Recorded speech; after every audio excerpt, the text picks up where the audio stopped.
Assalamualaikum warahmatullahi wabarakatuh. Perkenalkan, nama saya Yuda Adi Parista dengan NIM 0320011029, jurusan PGSD.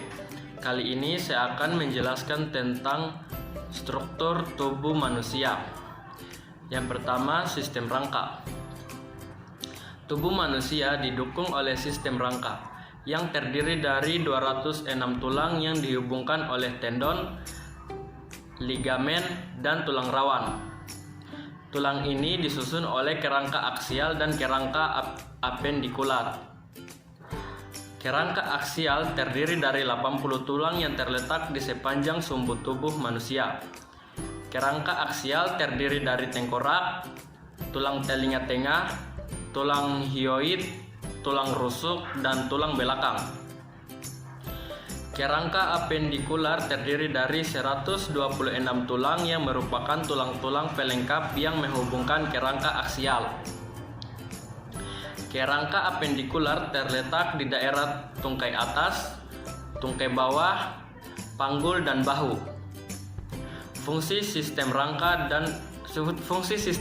untuk bergerak, menopang, dan memberikan bentuk tubuh, melindungi organ-organ dalam, serta sebagai tempat melekatnya otot-otot.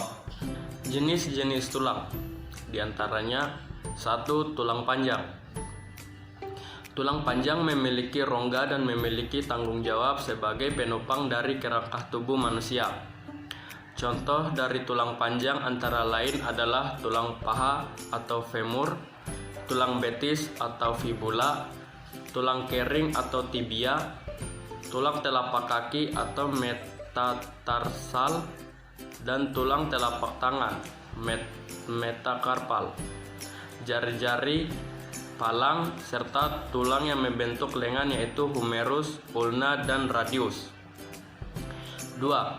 Sesamoid. Tulang sesamoid merupakan tulang yang tertanam pada tendon atau jaringan ikat yang menghubungkan jaringan otot dengan tulang.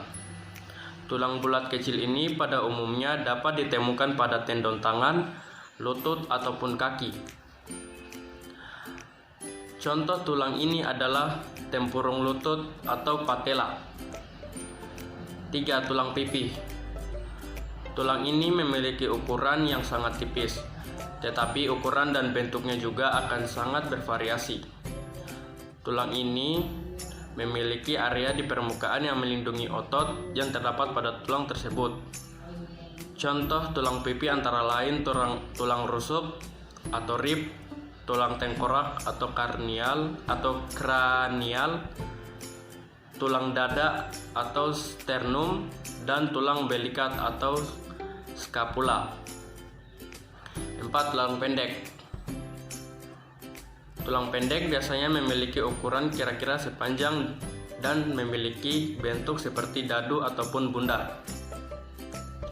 Tulang ini memiliki tugas pokok untuk memungkinkan Anda menggerakkan tubuh.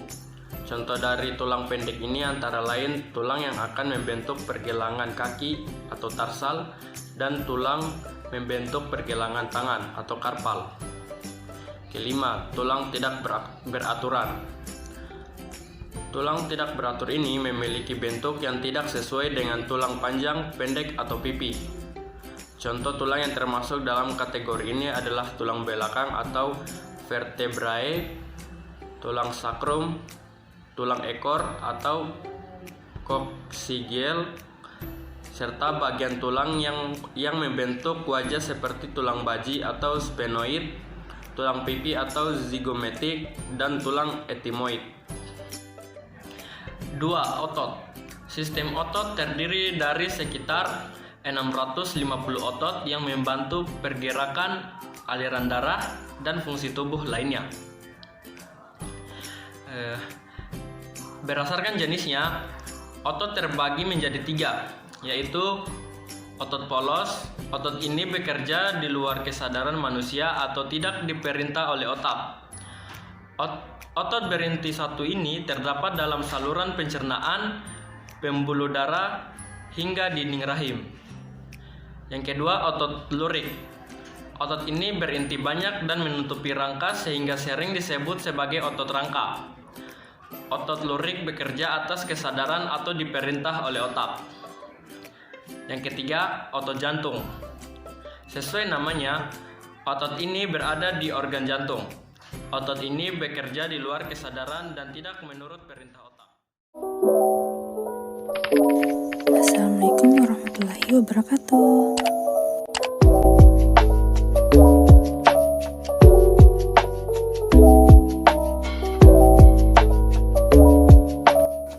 Sistem organ tubuh manusia.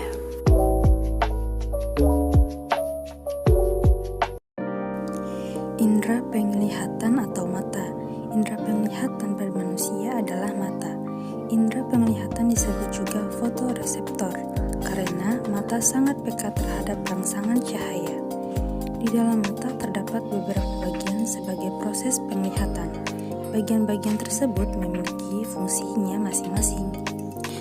Indra pendengar atau telinga. Indra pendengar manusia adalah telinga. Telinga selain berfungsi sebagai indra pendengaran, juga sebagai alat keseimbangan. Berikutnya, indra pembau atau hidung. Indra pembau memiliki fungsi untuk merespon rangsangan bau. Hidung adalah indra khusus yang terletak di dalam rongga hidung yang merupakan daerah sensitif. Pada indra pembau ada beberapa struktur, yaitu sel-sel penyokong yang berupa sel-sel epitel, sel-sel pembau atau sel olfaktori yang berupa sel saraf sebagai reseptor. Sel olfaktori sangat peka pada rangsangan gas kimia. Selanjutnya, indra pengecap atau lidah. Lidah merupakan indra pengecap pada manusia. Pada permukaan lidah terdapat tonjolan kecil yang disebut papila, sehingga permukaan lidah terlihat kasar. Berdasarkan bentuk papila dibedakan menjadi 3 jenis, yakni yang pertama, papila filiformis. Papila filiformis adalah berbentuk seperti benang. Papila tersebut banyak terdapat pada bagian depan lidah. Kedua, papila fungiformis. Papila fungiformis adalah papila yang berbentuk tonjolan seperti kepala jamur. Untuk letaknya ada di bagian depan lidah dan sisi lidah. Yang ketiga, papila sircumvallata. Papila sircumvallata adalah papila yang bentuknya seperti huruf V terbalik dan ada pada pangkal lidah. Yang terakhir, indra peraba atau kulit. Kulit merupakan indra peraba yang di dalamnya terdapat ujung-ujung saraf peraba. Bagian paling peka adalah ujung jari dan bibir. Kulit dapat membedakan kasar, halus, panas, dingin, dan sakit. Kulit adalah organ terluar dari tubuh yang melapisi seluruh tubuh manusia. Kulit adalah organ yang memiliki banyak fungsi. Secara umum, kulit memiliki 2 lapisan, yaitu epidermis atau kulit ari dan dermis atau kulit janggat.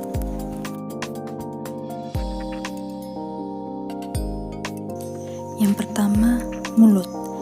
Proses pencernaan dimulai di dalam mulut, tempat terjadinya pencernaan mekanis dan kimiawi. Mulut berfungsi untuk mengunyah makanan menjadi lebih halus agar mudah dicerna. Di dalam mulut terjadi pencernaan secara mekanis oleh gigi dan kimiawi oleh enzim amilase. Yang kedua, kerongkongan. Eksofagus atau kerongkongan adalah saluran yang menghubungkan mulut dengan lambung. Saluran ini merupakan jalan bagi makanan yang telah dikunyah dari mulut menuju proses pencernaan selanjutnya di dalam lambung. Yang ketiga, lambung. Lambung adalah organ berbentuk huruf J yang berukuran sekitar 2 kepalan tangan. Lambung terletak di antara esofagus dan usus halus pada perut bagian atas. Yang keempat, hati, pankreas, dan empedu. Hati adalah organ pelengkap dalam sistem pencernaan karena akan membentuk cairan empedu yang diperlukan dalam proses pencernaan lemak. Empedu tersebut lalu akan ditampung di kantung empedu sebelum digunakan di usus halus.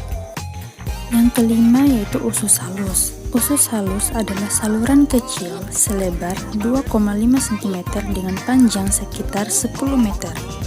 Usus halus terdiri dari 3 bagian, yaitu duodenum atau usus 12 jari, jejunum, atau usus kosong, dan ileum, yaitu usus penyerapan. Yang keenam, usus besar. Usus besar berbentuk huruf U terbalik di sekitar usus halus yang berlipat-lipat. Saluran ini dimulai dari sisi kanan bawah tubuh dan berakhir di sisi kiri bawah. Panjang usus besar sekitar 5-6 meter dan terdiri dari 3 bagian, yaitu sekun, kolon, dan rektum. Fungsi utama usus besar yaitu membuang air dan mineral elektrolit dari ampas makanan yang tidak tercerna, lalu membentuk limbah padat yang dapat dikeluarkan. Bakteri dalam usus besar membantu memecah bahan yang tidak tercerna tersebut. Yang ketujuh yaitu rektum dan anus. Sisa isi usus besar yang telah menjadi feses kemudian disalurkan ke arah rektum. Rektum adalah bagian akhir dari usus besar yang berfungsi sebagai tempat penampungan feses sementara sebelum dikeluarkan dari tubuh. Saat rektum sudah mulai penuh, otot-otot di sekelilingnya akan terangsang untuk mengeluarkan feses. Inilah yang membuat sobat merasa mules dan ingin buang air besar. Feses nantinya akan dikeluarkan melalui anus. Anus merupakan bagian paling akhir dari saluran pencernaan manusia yang berbatasan langsung dengan lingkungan luar. Fungsi anus tak lain adalah sebagai tempat keluarnya feses. Otot-ototnya bisa berkontraksi di bawah kendali untuk mengatur pengeluaran feses. Mungkin itu saja yang dapat saya jelaskan. Saya akhiri. Wassalamualaikum warahmatullahi wabarakatuh. Assalamualaikum warahmatullahi wabarakatuh. Perkenalkan, nama saya Filda Mayanti, NPM 0320011037. Saya merupakan anggota dari kelompok 2. Di sini saya akan membahas mengenai materi ketiga tentang sistem transportasi dan sistem pernapasan pada tubuh manusia. Berbicara mengenai transportasi, tentu yang pertama ada dalam benak kita yaitu mengenai kendaraan seperti mobil, motor, dan lain-lain. Jika kita berbicara mengenai sistem transportasi pada tubuh manusia, tentu pengertiannya sudah jauh berbeda. Sistem transportasi pada manusia ini juga biasa disebut dengan sebagai sistem peredaran darah. Sistem ini berfungsi untuk menyalurkan zat-zat yang ada di dalam tubuh. Sistem transportasi pada manusia terdiri atas 3 bagian. Yang pertama ada jantung, pembuluh darah, dan darah. Berbicara mengenai organ dan jaringan pada sistem transportasi ini, jantung berfungsi sebagai memompa darah di dalam tubuh dan kemudian dialirkan ke bagian seluruh tubuh. Sedangkan fungsi dari pembuluh darah yaitu mengangkut darah menuju ke jaringan tubuh. Sedangkan yang dimaksud dengan jaringan darah yaitu berfungsi sebagai mengangkut oksigen dan karbon dioksida atau biasa juga disebut dengan sel darah merah. Yang kedua ada mengangkut sari makanan atau biasa disebut dengan plasma darah. Yang ketiga yaitu sebagai pengatur suhu tubuh atau biasa disebut juga dengan plasma darah.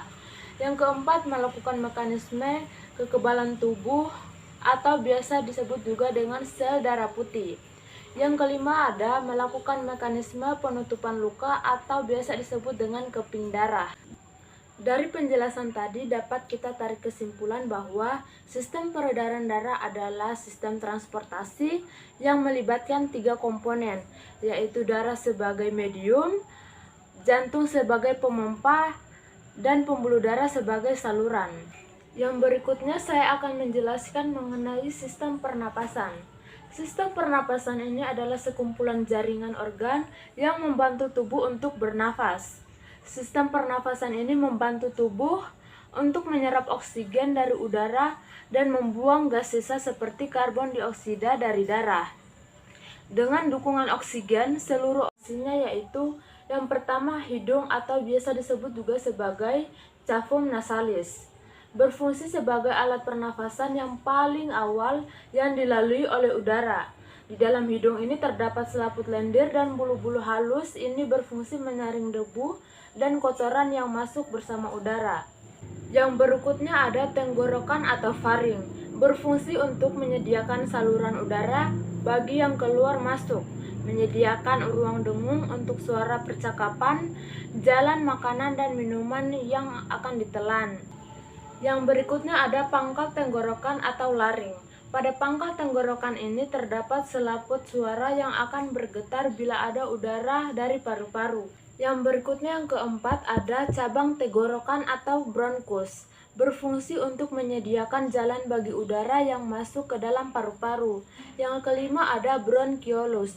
Berfungsi sebagai media untuk menghubungkan oksigen yang kita hirup agar mencapai ke paru-paru. Yang keenam ada paru-paru atau pulmo. Yang ketujuh ada batang tenggorokan atau biasa disebut dengan trakea. Yang ketujuh ada alveolus. Alveolus ini berfungsi sebagai tempat pertukaran udara yang ada di dalam tubuh manusia. Itulah penjelasan singkat mengenai sistem transportasi dan sistem pernapasan pada tubuh manusia.